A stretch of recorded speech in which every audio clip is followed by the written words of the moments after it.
stuff, just in case. I don't know if it's record. Okay, so welcome everyone. I'm excited to talk about this topic because I think this is something that people probably read about a lot on the news, and I don't believe we've ever done a deep dive on the topic of Haredi world in Israel, army service in the IDF, Yeshiva, what this entire debate is about. I was just looking this morning. This has obviously been a front and center of Israeli news really for the last 70 years, but this has come to the forefront again. And so we'll just start off with this morning's front page of Times of Israel, and we can go through some of these headlines. So the cover article, at least as of a couple hours ago, was that the IDF, and I'll go through the background here, but just to start off with some current events, the IDF announced this week that they are going to begin drafting 3,000 Haredi men starting Sunday in multiple waves. So they're going to, over the course of a week or so, going to have 3 different waves. And we'll get into maybe some of the sociology towards the second half of why the IDF and why the Israeli government is being so careful here in terms of waves, in terms of why not just have all, there's about 65 to 68,000 eligible Haredi men between 18 and 26, according to at least the estimates that I tried to figure out this morning, that could be ready to go as soon as they get the call. So why is the IDF only bringing up 3,000 of them and not 68,000, right? There are a lot of bigger questions here, but just for the headlines, if you look at the 3 articles right underneath it, this article says, for people who can't see the print, study finds many yeshiva students working illegally in violation of IDF exemptions. So this is an article, I went through and read all of these articles, but just to go through the headline, and then we'll get into some of the background here. There are many yeshiva students who got exemptions from the army, and we'll talk about why they have exemptions in a little bit, who were actually found to be secretly working, which is against the deal that the government had, at least until the deal expired.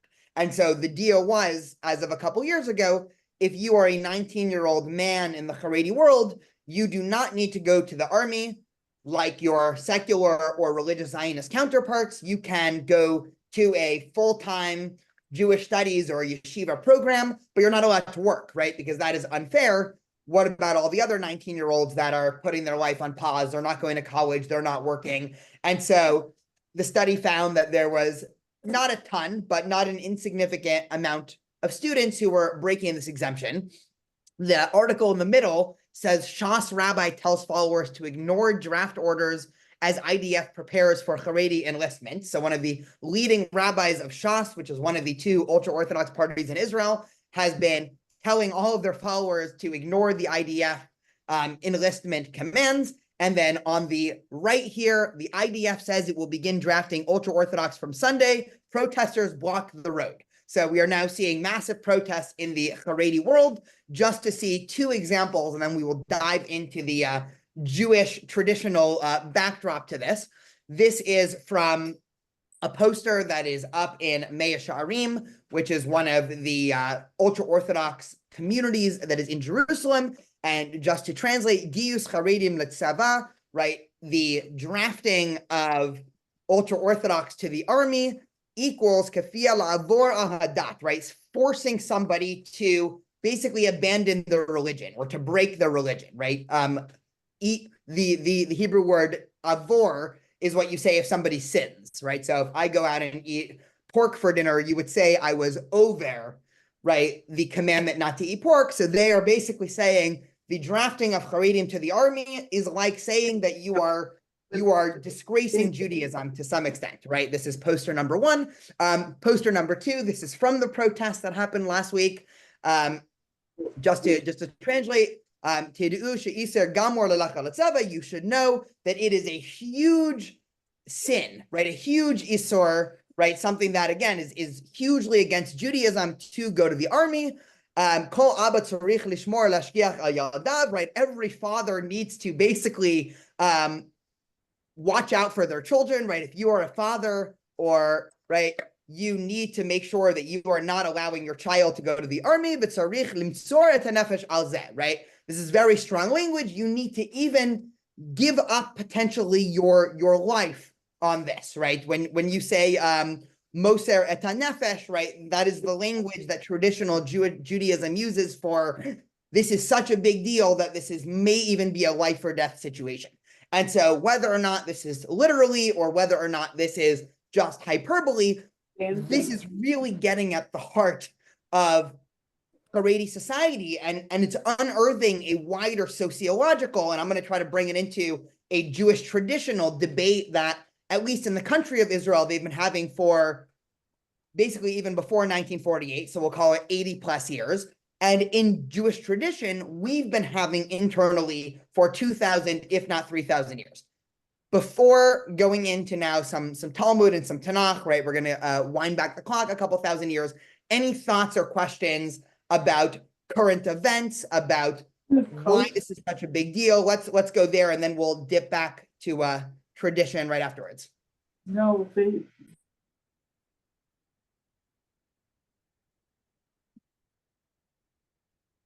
Shirley, did you have something that you wanted to say? Okay, so let's go back in time a little bit, and one of the things that I want to do here is, like a lot of things in Jewish tradition, to be able to present a two-pronged approach to this. In other words, for somebody that comes here saying, and I can imagine most of the people listening to this are going to be not on the side of the Haredim. I would imagine just sociologically, most of us feel, and if anybody doesn't feel like this, I would love to hear your thoughts, but certainly my opinion, my political opinion, separate than what I think Jewish tradition has to say, is why is it fair that a 19-year-old who grows up secular or grows up in a religious Zionist community or grows up and is part of the Druze community, right, not even Jewish, why do they have to put their life on hold while people that happen to be born in the Haredi community get to go for 2 or 3 years of studying in yeshiva? Not only, by the way, are they exempt from the draft, they also get an additional funding and stipend from the government. I see just a question in the chat. What age does military service? Typically 18. You can push that off a year at 19. They have preparation programs called mechinot, but even this year, I mean, one of the things that I think a lot of people here know, but just to put it at the forefront, one of the big ways that the IDF is able to function in terms of numbers, right? Israel's a tiny country compared to the need for manpower, and so it relies heavily on reserve soldiers. A country and an economy also can't continue in normalcy if everybody between 18 and 45 has not worked for 9 months. And so the economy in Israel right now is in a little bit of trouble because since October 7th, there's been reserves that have been called up. And even, I mean, I was in Israel twice since October 7th, once in December and once in January. And you walk around Jerusalem and Tel Aviv, and by now most things are open. But when I was there in December, there would be coffee shops, there would be bars, there would be restaurants that in the middle of the day were closed. And they basically had signs saying, all of our employees are now serving, either in the north or in Gaza or at a checkpoint somewhere. And so, hopefully we'll be able to open next week. So this is now a hugely important sociological question because even more so, it puts the onus on the Haredi community of they're not basically pulling their load, right? That's the politics behind it. So let's dip in to some tradition. There'll be some good Talmudic cases, as there always is. And let's start off with an interesting story that appears towards the end of the Tanakh. For those familiar, the book of Chronicles comes at the very end of the Hebrew Bible, the very end of Tanakh. In Hebrew, it's Divrei Hayamim. And the book of Chronicles, you can think of as a recapping of sorts of a lot of the history of the Tanakh with some theologic commentary interspersed into it. And one of the things that this book Chronicles is very interested in is the fact that King David never got to build the temple. So just a 2-minute reminder of the situation that happens throughout the book of Samuel. We meet King David, right? He's obviously the hero of the Jewish people, right? He slays Goliath in his younger age. He's then able to unite the north and south kingdom of Israel, right? He's able to bring the capital of Israel to Jerusalem, and he's able to push back all of the different armies that had been basically bothering the Jewish people for the previous 400 years. And so if you think about the books of Joshua and the books of Judges and the early books of Samuel, right, the entire time, every couple of years, either the Philistines show up or the Amorites show up, and right, they cause a ton of trouble. And King David was finally able to secure the borders of Israel and set up a situation that Jerusalem is the capital. And famously or infamously, King David wants to build the temple, right? There's peace. He's sitting in a nice castle in the middle of Jerusalem. And I'm now quoting from memory from the book of Samuel. King David looks around and says, I've had peace from all my enemies. And God, right, or God's presence is basically resting in a tent, right? If you remember, the ark, which was carried through the desert by the Israelites, ended up in a small town called Shiloh, which is in the northeast of Israel. And Shiloh, you can still visit it today. I don't know if anybody here has been to Israel, to an archaeological site in Shiloh. It's a fascinating site because you can actually see where the ark and the encampment was, and archaeologists have done a great job basically showing you, okay, here's where the altar was, here's where this was, but it's not very impressive, right? Nobody's going to vacation in Shiloh, right? It's not a beautiful area, right? It's not Jerusalem, which is nice and hilly and right, Jerusalem looks like a capital. And so King David is sitting there basically saying, okay, I have a nice house. What about God? And he says, okay, I want to go build the temple. And famously, God tells him no. And it's unclear initially why God tells him no, but God basically tells him no, and that is going to be the work of your son Solomon. And so the book of Chronicles says as follows. David said to Solomon, so now this is the speech, right? The pump-up speech. You can imagine that David is giving his son when he's about to pass away. My son, I wanted to build a house for the name of the Lord my God, right? I wanted to build a temple, but the word of the Lord came to me saying, you have shed much blood and fought great battles. You shall not build a house for my name, for you have shed much blood on the earth in sight. So David comes to God and says, I want to build a temple. And God says back to him, sorry, you shed too much blood, right? You were too much a warrior. But you will have a son who will be a man at rest, for I will give him rest from all his enemies on all sides. Solomon will be his name, and I shall confer peace and quiet on Israel at his time. He will build a house for my name. He shall be a son to me, and I to him a father, and I will establish his throne of kingship over Israel forever.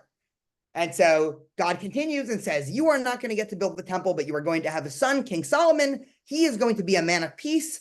Even the word Shlomo, right? If you recognize the word shalom, right? Peace, right?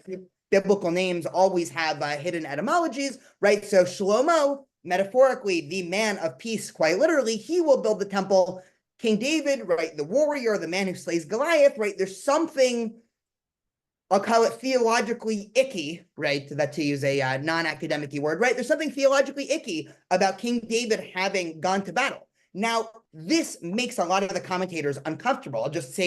I'll say the obvious before going on. A lot of the commentators say, well, wait a minute. God was the one who commanded King David to go out to battle. And so a lot of them have to rationalize and say, this isn't God criticizing David for what he did. This is God basically saying, hey, it's the way that the world works, right? There are some people who, when it's their calling, have to go to war. And then there are other people who, when it's their calling, have to build the temple and build ritual centers. And those are just not going to end up being the same types of people, not saying one is better, one is worse. That is how most of the commentators understand this. And you can see now why this slowly opens up a wider conversation between the Haredi and, I'll say, the non-Haredi Israeli society, right? The non-Haredi Israeli society is very elaborate and diverse, right? Into a conversation that's really two-pronged.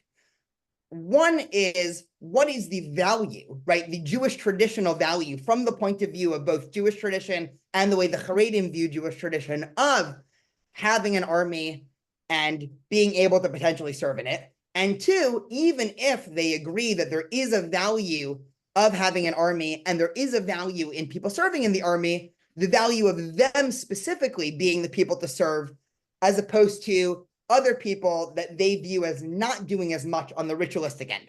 I said a lot there, so I'm going to try to unpack it piece by piece as we go through tradition, but I wanted to throw out this interesting story at the outset, if for no other reason but to show this is a long and old tension within our tradition between these two polarities of running a society.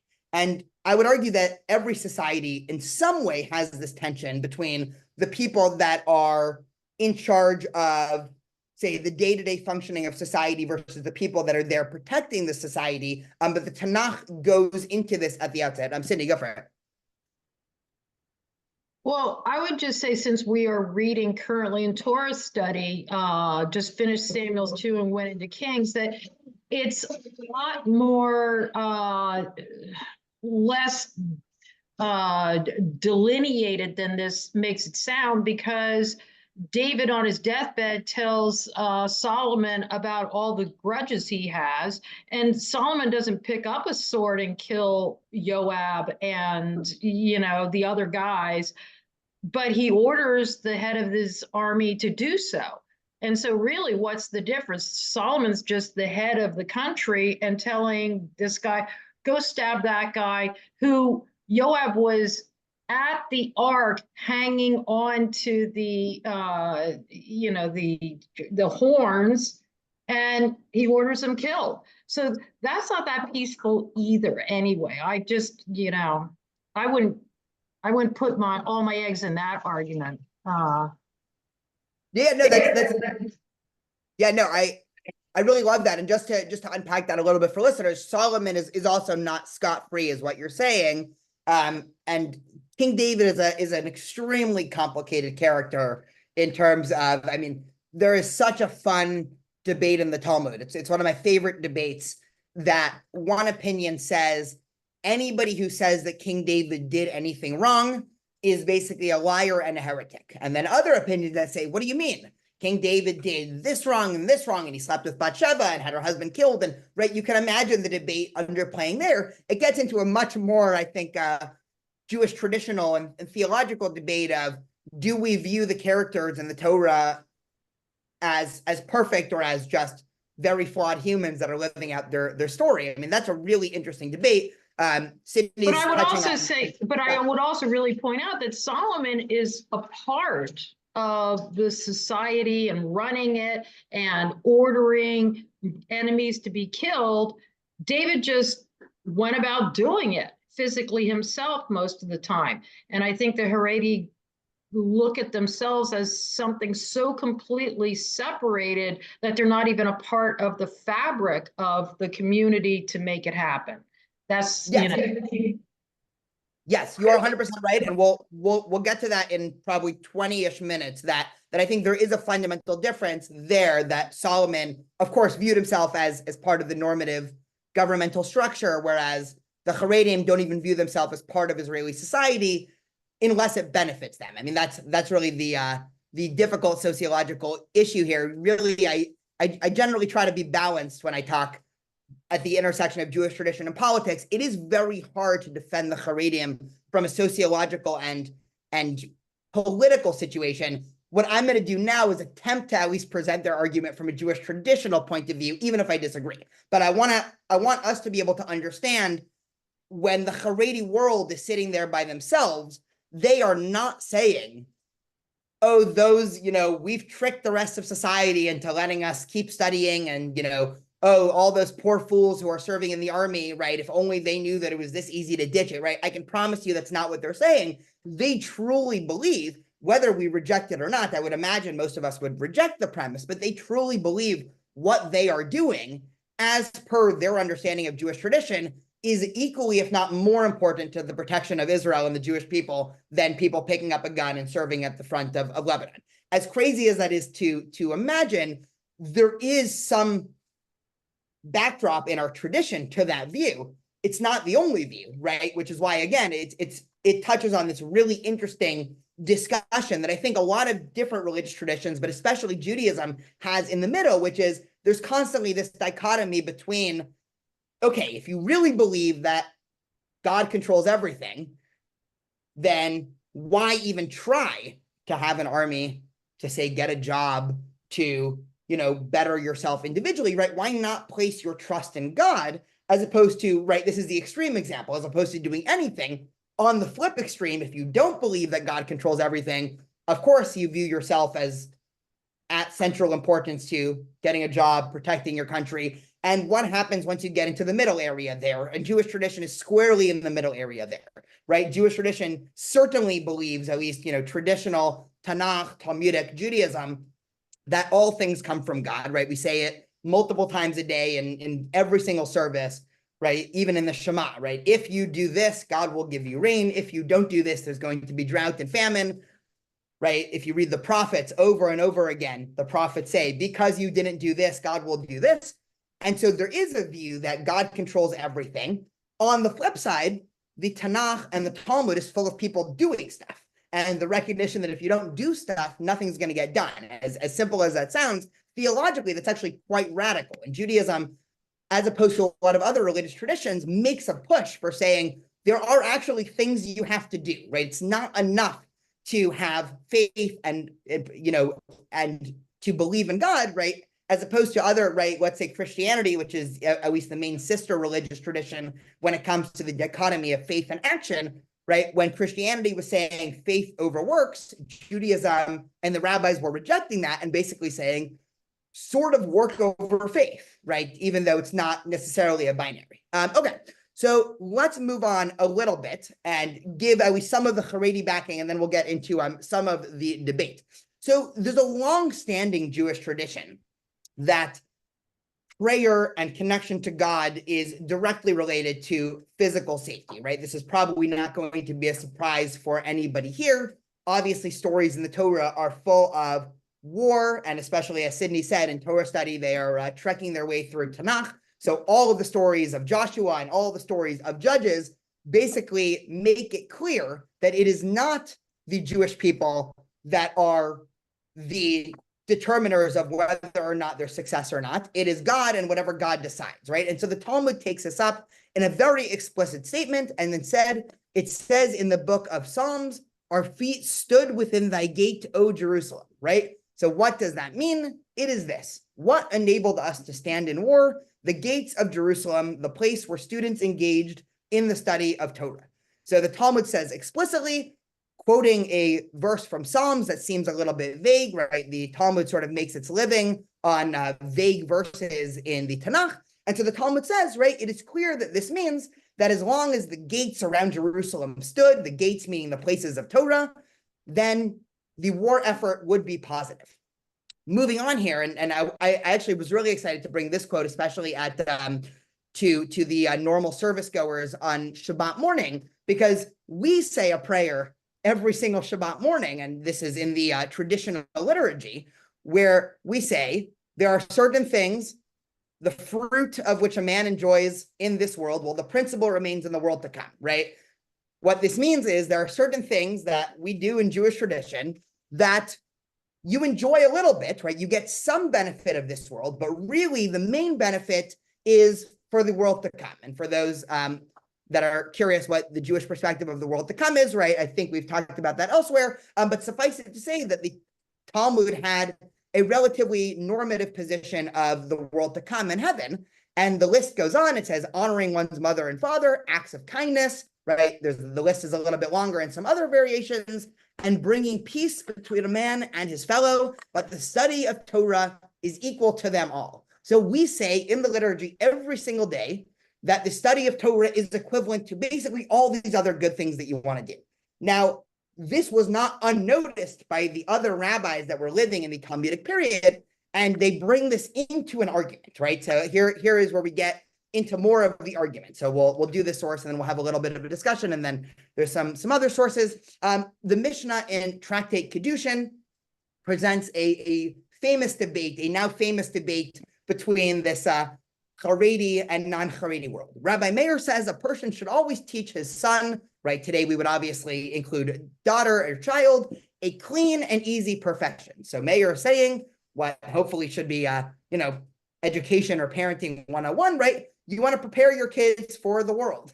And hopefully that includes them being able to do a profession where, one, it's clean, right? And this probably means, right, ethically clean in some way, right? You don't want your child doing something that's unethical, right? So something that is moral and also easy, right? Not easy saying they don't have to work very hard, but not something that's overly dangerous, right? And there were plenty of very dangerous jobs to be had back in the Talmudic period, right? So you want your kid to do something that is moral and relatively safe. Rabbi Nehorai says, I leave aside all professions in the world, and I do not teach my son anything other than Torah, right? So this other rabbi is saying, well, what do you mean? My kid is not going to work. My kid is just going to learn Torah. Why? For a person enjoys its reward in the world, and the principle remains in the world to come, right? You just told me, rabbis of the Talmud, that learning Torah is equivalent to anything else you can do. So why would I not teach my child just Torah? And he says this is not the case for the rest of the professions. And so Rabbi Nehorai is presenting an argument, again, an argument rooted in Jewish tradition, back against Rabbi Meir. Rabbi Meir, by the way, is considered the leading rabbinic authority during his time period. So he was the head rabbi, and Rabbi Nehorai, he's far less well known, right? Very few people have heard of him.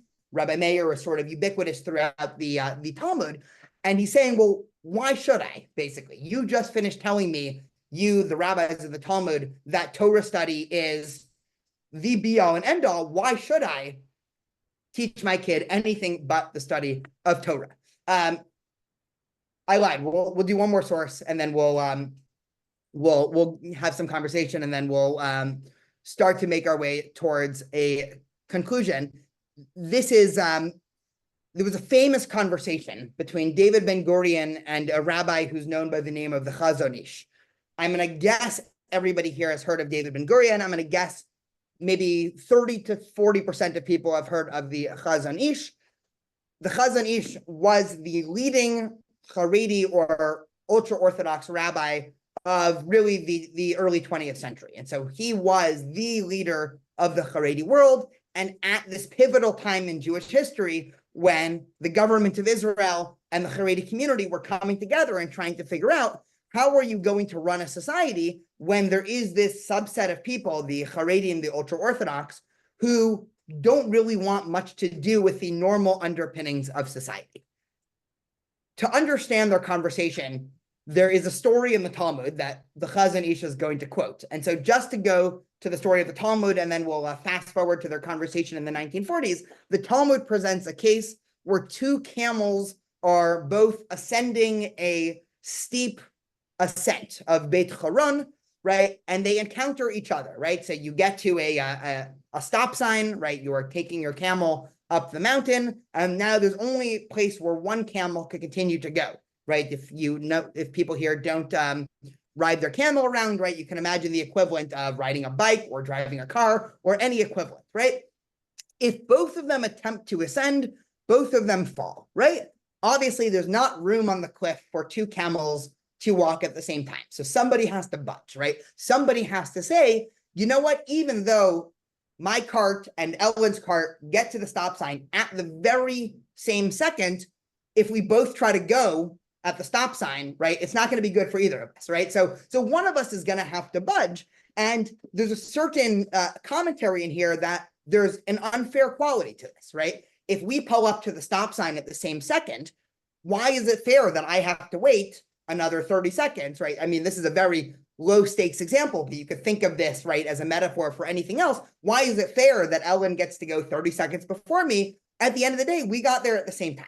So the Talmud is dealing with this case in a number of fashions, right? They have an example with boats, and then they bring out camels, right? And the Talmud is very worried about this case, right? So they ask, how does one decide which of them should go first, right? So are there different factors that you can use to figure out, okay, which camel should be able to go first? If there is one boat, right, now they're going back to the boat example, that is laden and one boat that is not laden, the needs of the one that is not laden should be overridden due to the needs of the one that is laden.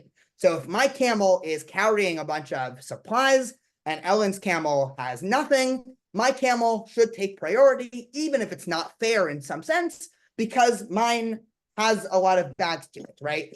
maybe because we care about the camel suffering, but more likely we just need some way to figure out who gets to go first in a situation that's not going to be fair anyway. And so, okay, whichever boat is fuller, or maybe if Ellen is, has a car full of people, right, she gets to go before me. If I'm sitting alone in the car, right, we get the analogy. Here's what happened. Ben Gurion calls in the Chazon Ish, and this is a fascinating moment in Jewish history because the fear was that most of the ultra-Orthodox Jews, especially in the 1940s, still now, but now it's changing a little bit in interesting ways, were openly anti-Zionists, right? Again, there's a lot of reasons for that. They were not anti-Zionists for political reasons. They were anti-Zionists for religious reasons, nothing to do with contemporary 21st century anti-Zionism that, say, is seen on college campuses and the UN and follows. But the problem is Ben Gurion is making a pitch to the entire world and to the newly formed UN that the Jews need a state. And if the Haredim, who, excuse my stereotyping, they look the most Jewy out of all Jews, if they are saying, no, we actually don't need a state, that really hurts the PR battle of Jews saying we need a state. And so Ben Gurion had a number of problems that he had to overcome. And he calls in the leader of the Haredi community, the Chazon Ish. I'm sure people have heard this story in a number of ways. I'll give the ending before the conversation. The ending is David Ben Gurion famously or infamously makes this deal with the Haredim saying, okay, you can be a part of the country if you publicly support the Zionist movement. You don't need to go to the army. At that time, the Haredi community was much, much, much smaller than it was today. And so at the end, the Chazon Ish ends up winning this debate. But here's how the question goes. There's a question of existence, Ben Gurion says, of preserving human life. Shouldn't love of the people of Israel take precedence over everything? So Ben Gurion is basically saying, right, again, David Ben Gurion, secular, socialist, but very steeped in traditional Jewish ideas, right? He certainly knew the Tanakh, he certainly knew the Talmud, right? He was very learned. And he says, hey, we have a self-preservation, right? A love of the people of Israel. Should that not take preservation over sitting in yeshiva studying Talmud?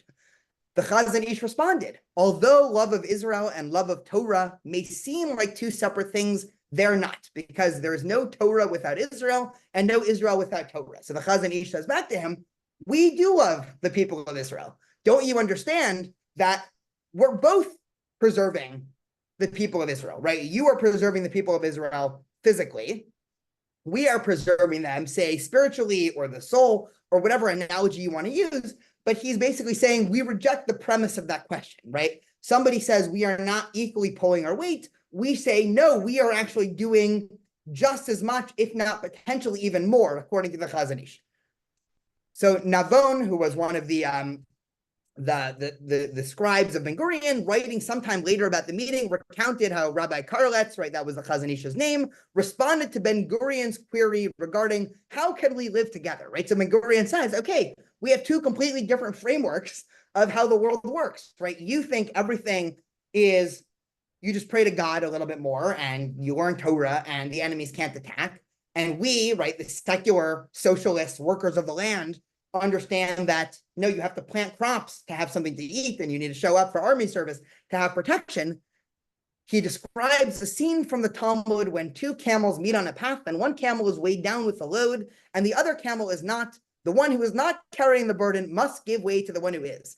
The moral of the parable, suggested Rabbi Karletz, was that we, the religious Jews, are analogous to the camel with the load. We carry a burden of hundreds of commandments. You, secular Israel, have to give way, right? So he uses, right, a stunning conversation, by the way. This makes it into there's some interesting lists of most interesting conversations of Jewish history, and this usually makes it into to that list because you can really see just the completely different worldviews that are being unpacked here.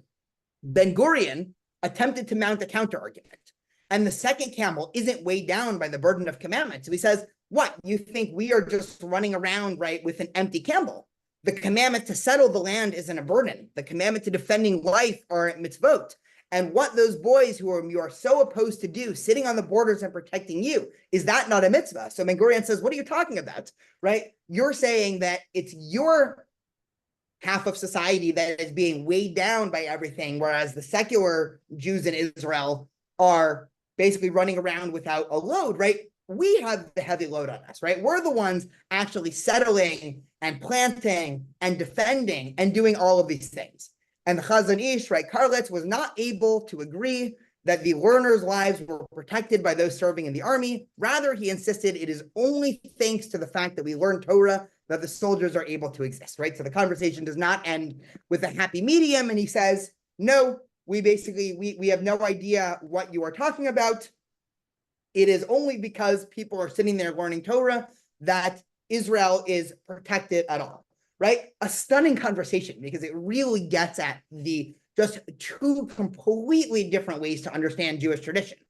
And we're talking about the same tradition here, and it's fascinating. So I wanted to take 1 or 2 minutes for thoughts, and then we're going to end with, we always get to end with fascinating stories in the Talmud about this. But let's take any thoughts, questions, critiques, pushback, anything of the sort. Daniel, I'm confused. Is the Karit saying that because morally and ethically we're higher than you, you don't exist, you don't count? I wouldn't say it's as much as you don't count. It's more what the Chazon Ish was saying, which is still true about the Haredi community, is they don't view what the soldiers are doing, right? We'll pick the most vivid example as actually helping in some big sense. I mean, they truly believe, this isn't, me saying, this is what they think. I mean, what they say they think is that they genuinely believe it is about Torah study that protects a country, not about having a physical army. And so for them, right, just like, right, I'll paint the picture from both sides.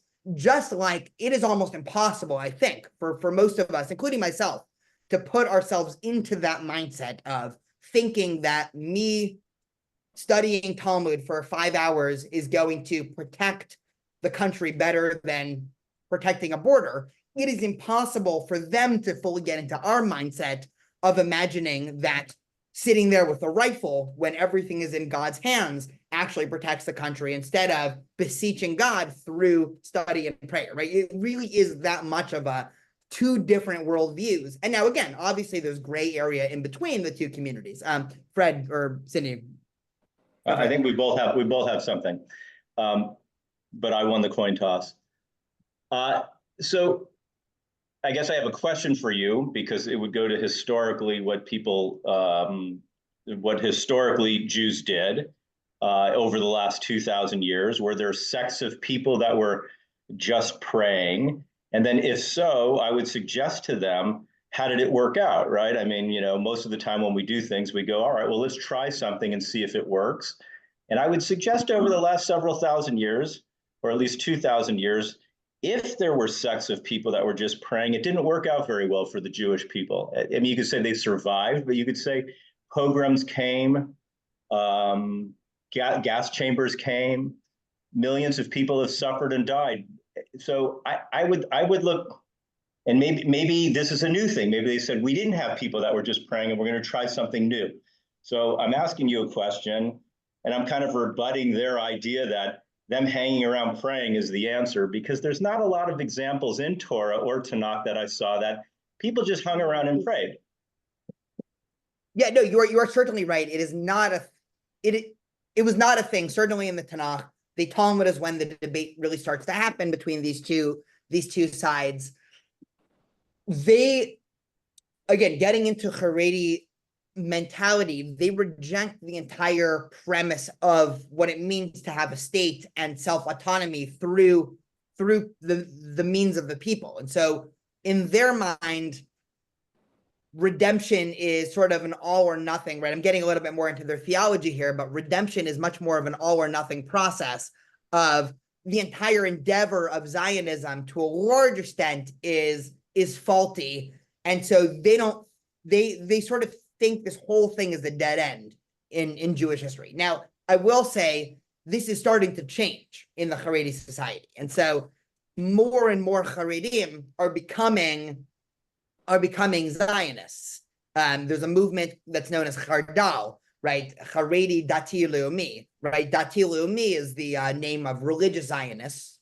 And so Chardal are Haredim who have basically accepted Zionism, right? So if you were to see them on the streets of Israel, you would not be able to recognize them as anything separate than, regular Haredim, but they are Zionists, and they are, right, in some small numbers pushing army service and things like that. So the theological cracks of the Haredi community, I think we're already seeing because of, Fred, what you said, right? It turns out that actually Zionism's worked, right? Israel's worked. We have been safer with a state than we were before a state. And so in the 1940s, maybe they could have said with a straight face, hey, this is a terrible idea. It's going to end worse for us. By the 21st century, you can't really say that. But that's, again, that's why this becomes such a hot button issue, because if the leaders, right, and Haredi community is very hierarchical, right? So if the rabbi of the community says something, everybody listens, right?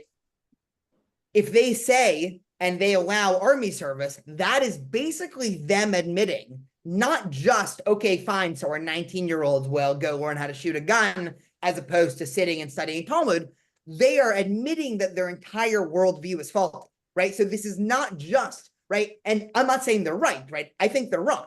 But a lot of people have trouble understanding why this is such a big deal, right? Okay, you'll learn Talmud when you're 23 as opposed to 21, right? If secular Israel is delaying college, why can't you delay yeshiva? But for them, it's not actually about the 2 or 3 years you're going to be spending training in the army versus in yeshiva. It represents an entire worldview shift that, okay, you are admitting that it is people with guns at the border that protects you, and it's not God, and it's not due to the merit of Talmud learning, which was the entire premise of Zionism, by the way. The entire premise of Zionism was, we've been sitting around in exile, studying Talmud and praying for hundreds, if not thousands of years.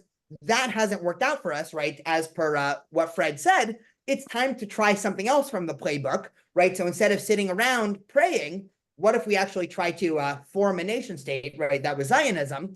And so this really cuts at the entire philosophic worldview of the Haredim. So Fred, you're entirely right, but I think that's why they're holding on so much, is because if they admit that you are right on that, it's only a slippery slope in their mind until it's, okay, well then why dedicate, 10 years post-army to studying Talmud, and why do X, and why, in their mind, everything's a slippery slope to, okay, Haredi society has now freely assimilated into Israeli society, and the way of life is lost, right? And you can kind of understand, right? Just to go back to these posters at the beginning, you can understand now why, for them, Giyus Haredim L'Tzeva, right? The drafting of Haredim to the army, Kafiyah La'avor al Dat, right, is forcing them to abandon their religion, because the way that they see Judaism, right? Not Judaism, but the way that they see Judaism is, we don't go to the army, right? We don't worry about these things, right? This is for God to protect it. So yeah, great question. Cindy, did you have a question? And then Marilyn? Well, I just was going to bring up that I've been listening to modern Orthodox rabbis discuss the book of Samuel and now Kings, and they talk about why King David was great in that he had the love of God, but also action. He had the spiritual, but also do it. So he would always get on his knees, pray to God, and then stand up, formulate a plan, and activate what he wanted to have happen. And God works through people that work and do things. And so that's almost the opposite of what the Haredim have a philosophy.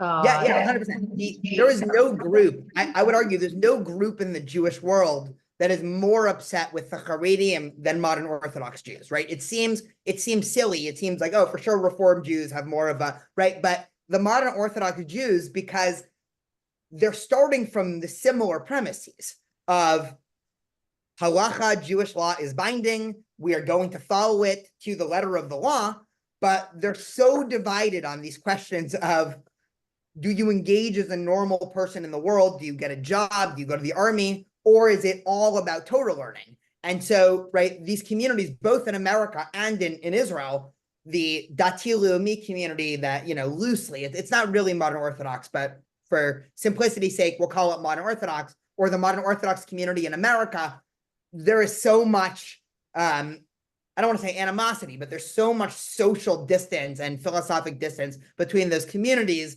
that yes, 100%. The Dati Leumi community, right, the religious Zionist community in Israel, even more so, because their worldview is rooted in a belief of the way that you achieve redemption is by action. The Haredim believe the way that you achieve redemption is by learning and prayer. And so, okay, for the secular Jews in Israel, right, obviously secular and religious is not a binary, right? Israel is much more complicated, but let's assume, right, let's imagine, right, David Ben-Gurion, right, an atheist, socialist, secular Ashkenazi Jew, right?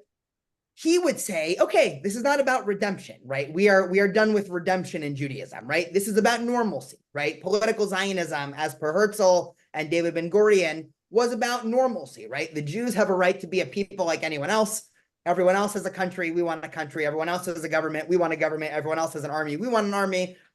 Okay, like, let's put aside claims of chosenness and theology and, right, okay, maybe some of us believe in God, some of us don't, right? That has nothing to do with, the future of Israel and the Jewish people.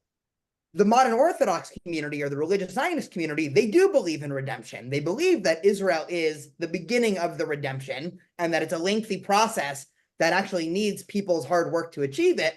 The Haredim believe in redemption, and they believe redemption comes in the form of, one day a temple falling from the sky once you've, done enough mitzvot or commandments or learned enough Torah. And so the worldviews are so similar with that huge difference in between. A lot of times, Sidney, you're 100% right. The modern Orthodox or the religious Zionist Jews have a lot of dislike towards the worldview of Haredim, a lot more than I would say liberal American Jews that just kind of view them as like, I have no idea what they're doing, right? It's almost ununderstandable. It's okay, they have their worldview, but they might as well be, I don't know, evangelical Christians in the South for all we know, right? It's just, okay, they have a completely different worldview that we can't understand. Modern Orthodox Jews deeply understand Haredi Jews, and they just think that they are interpreting Jewish tradition incorrectly. And so it's a fascinating debate. Marilyn, go for it. I was just wondering, the Haredi view, that all they need to do is study Torah. What is their rationale? Do they think that God will protect them, or because they are following his orders, or do you think that do they think that whatever happens, it's what God had in store for them, and they will have to learn to live with it? I'm just trying to understand that. Yeah, I mean, the answer is sort of yes to all the above, but also note, right, just to go back to the Siddur for a second, right, because this is something that we say every single morning. The fruits of which a person enjoys in the world, well, the principle remains in the world to come, right? There is this massive theological aspect that is also dividing Haredi society from non-Haredi society of a belief in a world to come, right? David Ben-Gurion did not believe in heaven, right? He was quite explicit, right? He was a socialist, atheist, right? He's not going to say, okay, we'll get a reward in heaven. But in the Haredi world, they do. And so it's just such a leap of a difference of what you are living for in some sense. Now, again, things are changing a little bit. If I had to bet, I would say in 20 years, this mindset is going to go more and more out of style. One, because of sociological pressure, and two, just because I think of philosophic pressure. But again, that's why the Haredi community is digging in so deeply, because the leaders are not stupid, right? They understand the sociology behind it, and they understand, okay, it's one thing to theoretically believe that God protects you if all you've done in life is sit in a room and study Talmud. It's another thing to believe that it's only God who protects you when you're actually out in the field and you're engaging with an enemy, and you sort of see the randomness of it all, the idea that actually it is the people who train the best that do the best, right? It is the people who go out and get jobs that then earn money, right? It's not just a crapshoot, right? This, age-old theological problem of theodicy, right? We've been dealing with this question since, the book of Genesis, why are bad things happening to good people? But this question comes back to bite that theology a little bit. And so, right, there is a lot of complexity within the way that Haredim come to these beliefs. Steve, I don't know if you had a question or... Yeah, Daniel, the hollowness of the Haredi argument bothers me. And it reminds me of the story of the guy who hears a radio announcement that because of all the rains hundreds of miles upriver, the river is going to flood. And his attitude is, God will protect me. And a few hours later, a policeman comes by and knocks on his door and says, you need to evacuate. There's going to be a flood. And he says, don't worry, God will protect me. Well, the flood comes and he's up on the roof of his house and there's a boat that comes by and boat wants to pick him up. He says, oh, no, don't worry, God will protect me. Well, the water has finally gotten to the point where it's over the roof of his house and a helicopter comes by and he says, oh, no, don't worry, God will protect me.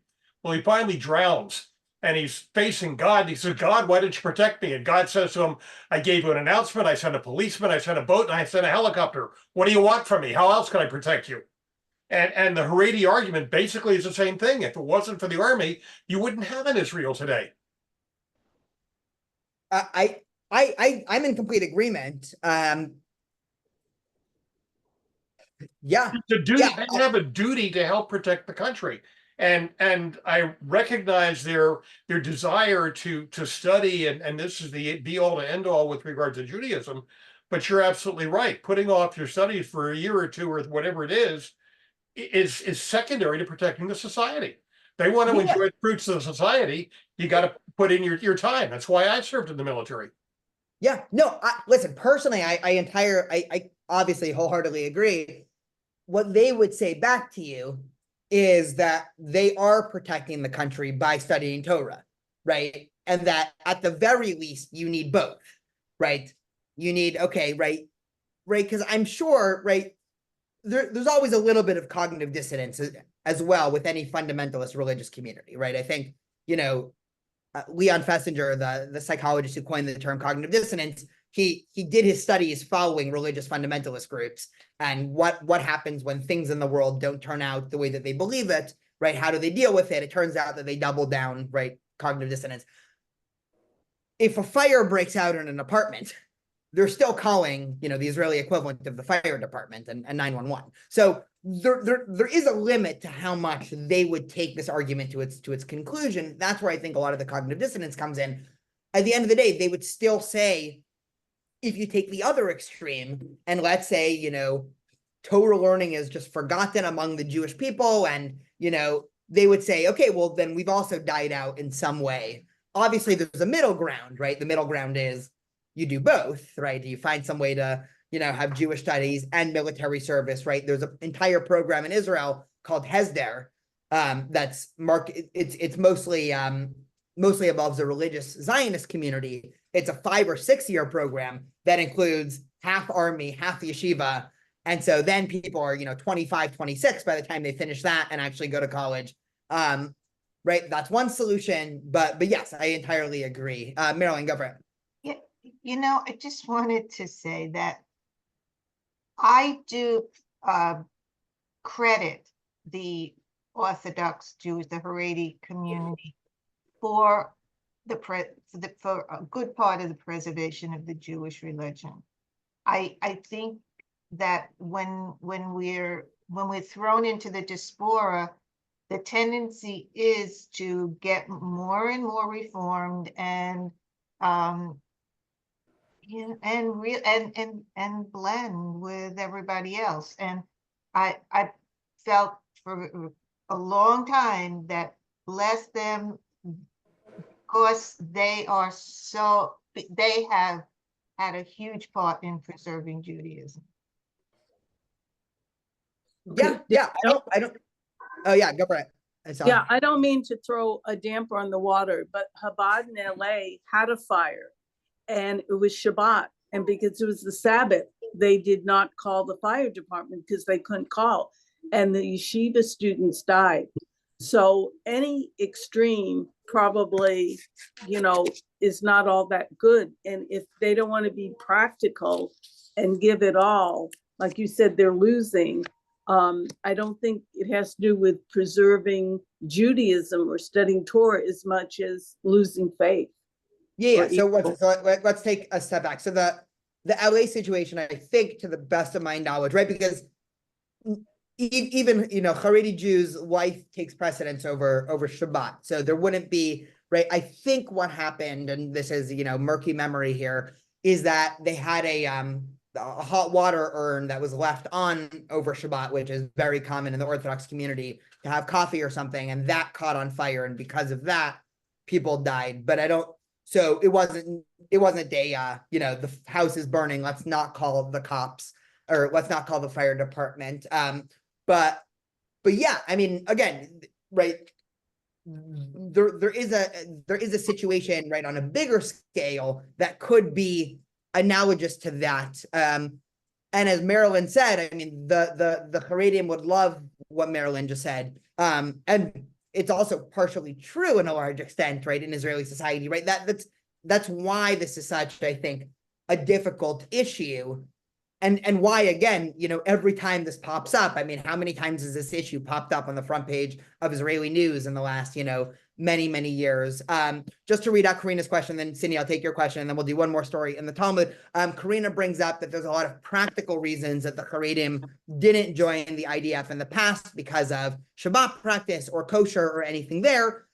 You're right. That was also, I mean, there is another facet to this. We got to this a little bit with Ben Gurion, that the explicit ideology of political Zionism, right, the early political Zionists, right, such as David Ben Gurion, was for Israel to be a melting pot for Jewish identity, right? So this had a number of repercussions in Israeli society, right? The other really interesting one is for non-Ashkenazi Jews, but David Ben Gurion's mentality was, okay, all Jewish identities from the diaspora are moot, and it's just about creating this new Jewish pioneer, soldier, right? The new Jew, the muscular Jew, whatever term we use from early Zionism.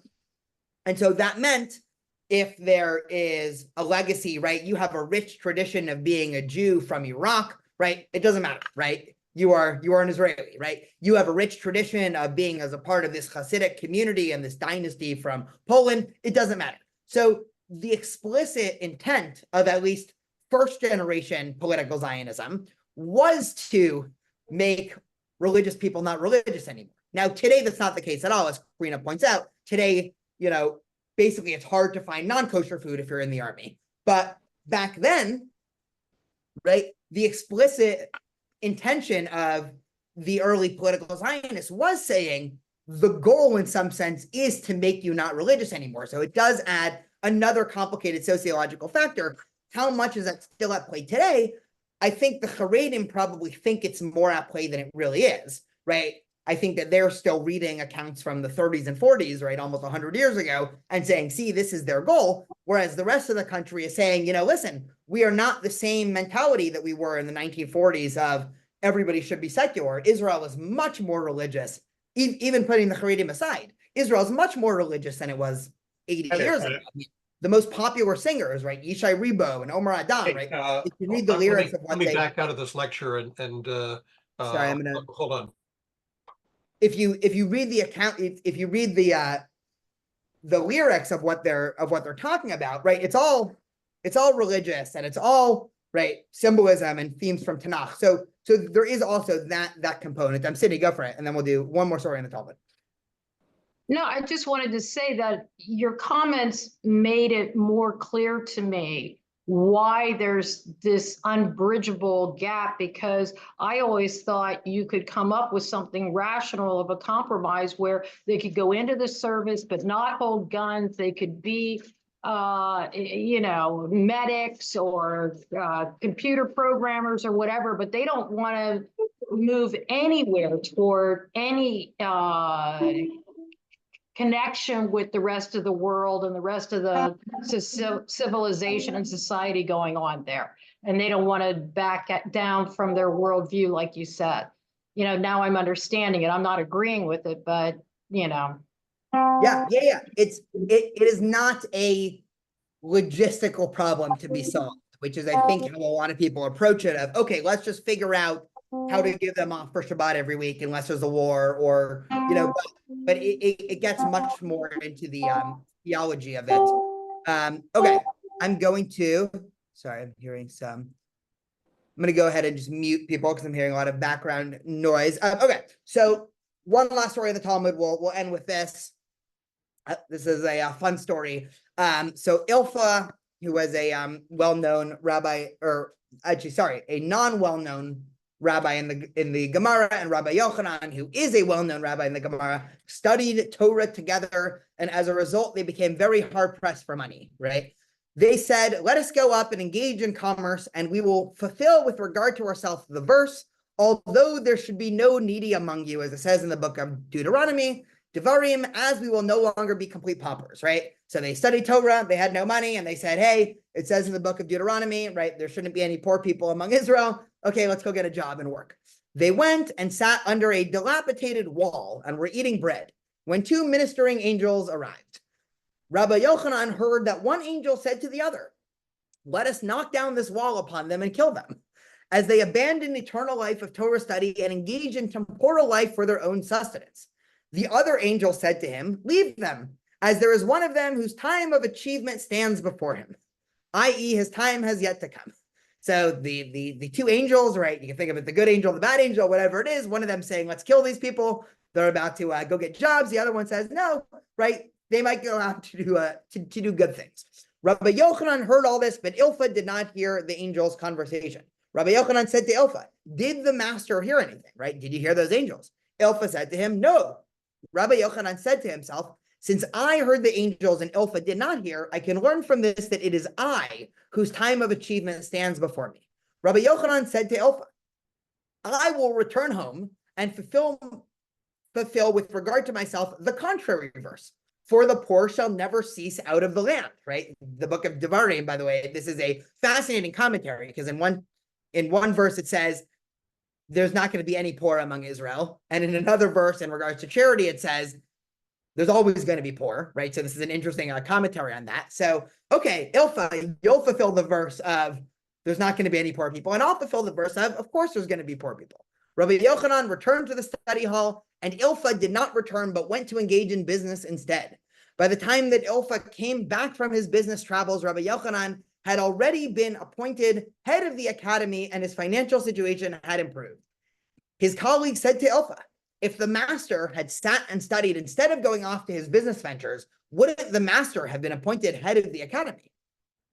Ilfa went and suspended himself from the mast of a ship, saying, if there is anyone who can ask me a question concerning a breita of Rabbi Chia and Rabbi Shaya, and I do not resolve his problem from a Mishnah, right? So this very complex question, I will fall from the mast of the ship and be drowned.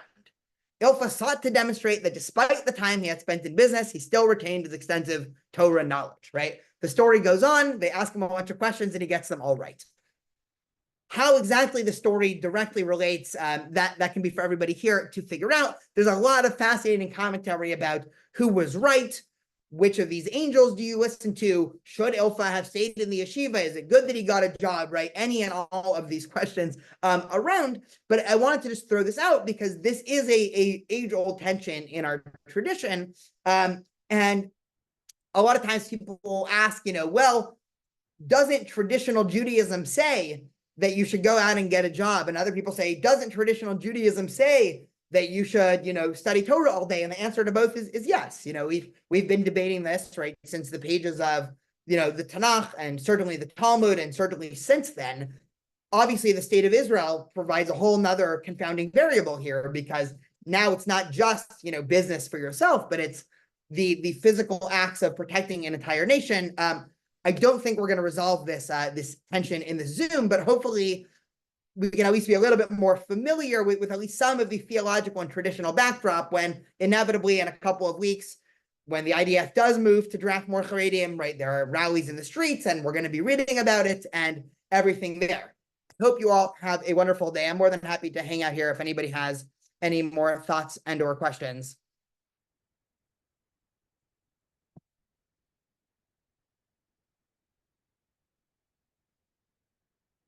Oh, yeah, go for Ellen.